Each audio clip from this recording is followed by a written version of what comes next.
the Canadian Heritage Ministry are at it again. Trudeau's Ministry of Heritage, or whatever you want to call them, they want to cancel John A. Macdonald.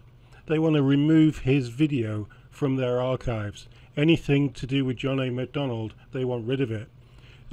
His statue is even still in a box up in Ottawa area.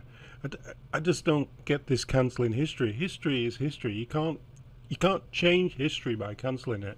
People will always find out.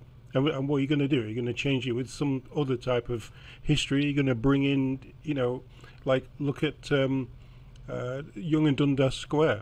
They want to change the name of that. Well, they're going to Sankofa Square, which is a Ghanaian historical thing. Nothing to do with Canada.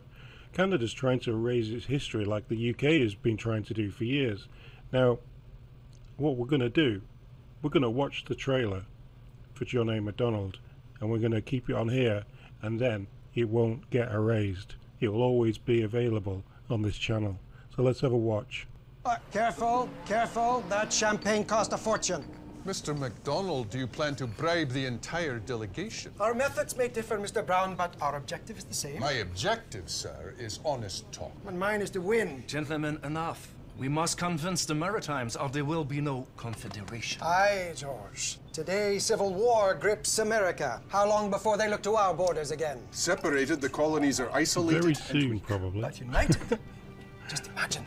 When East, Trump wins. Atlantic provinces, then Upper and Lower Canada, across the prairies to the Rockies and beyond.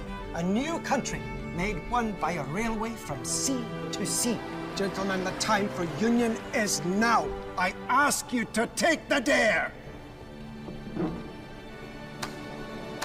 The Charlottetown Conference set Confederation in motion. On July 1st, 1867, Sir John A. Macdonald became Canada's first Prime Minister.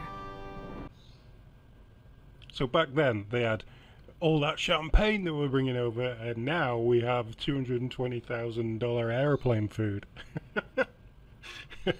Yeah, nothing changes, does it?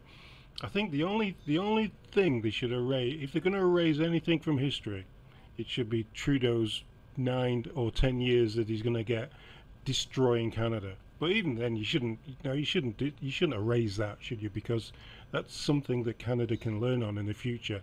Never ever vote a Trudeau family member into Parliament, or even as a PM, because yeah, there are a few waiting in the pipeline probably to come and do that job. Anyway, I just thought I'd push that out onto this channel so that we can reflect back onto it, you know, like we like to do in Canada, reflection and conversation that we're not really allowed to have, but we pretend that we're allowed to have. Anyway, until next time.